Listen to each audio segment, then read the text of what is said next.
உபாகமம் 33ஆம் அதிகாரம் அதனுடைய 3வது வசனத்தை வாசிப்போம். மெய்யாகவே அவர் ஜனங்களை சிநேகிக்கிறார். அவருடைய பரிசுத்தவான்கள் எல்லாரும் உம்முடைய கையில் இருக்கிறார்கள்.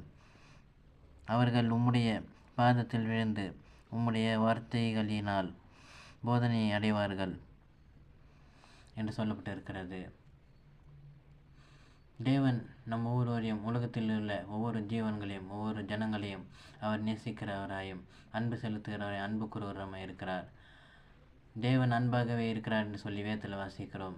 அது மாத்திரமல்ல, கிறிஸ்தவர்கள் மேல் மாத்திரமல்ல, கிறிஸ்துவை அறியாத, இயேசு கிறிஸ்துவை ஏற்றுக்கொள்ளாத புறஜாதியரிடத்திலும் கூட அவர் அன்பு செலுத்துகிறவராய் அன்பு கூறுகிறவரை, அது மாத்திரமல்ல அவர்களுக்கு உதவி செய்கிறவராய் இருக்கிறார் காணப்படுகிறார்.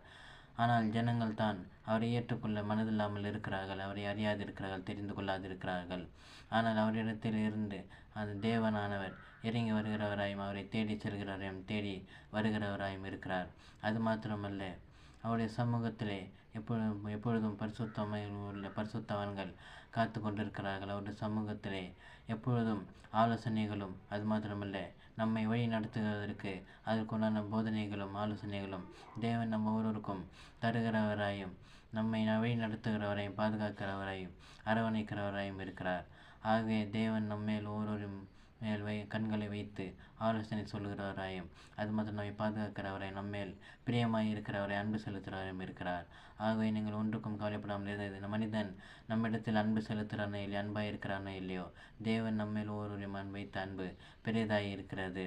ஆகவே தான் தேவன் நமக்காக இந்த பூமிக்கு வந்து நம்முடைய பாவங்களையும் சாபங்களையும் ஏற்றுக்கொண்டு வியாதிகளை சுமந்து சிலுவையில் அடிக்கப்பட்டு ரத்தம் சிந்தி ஜீவனை கொடுத்தவராயும் திரும்பவும் நமக்காக 3ஆம் நாள் உயிர்த்தெழுந்தவரையும் மறுபடியும் நமக்காக 2ஆம் வருகையிலே வரப்போகிறார், நம்மை கூட்டி சேர்க்கிறவரை அவரிடத்தில் சேர்த்துக் கொள்கிறாயும் இருக்கிறார் காணப்படுகிறார்.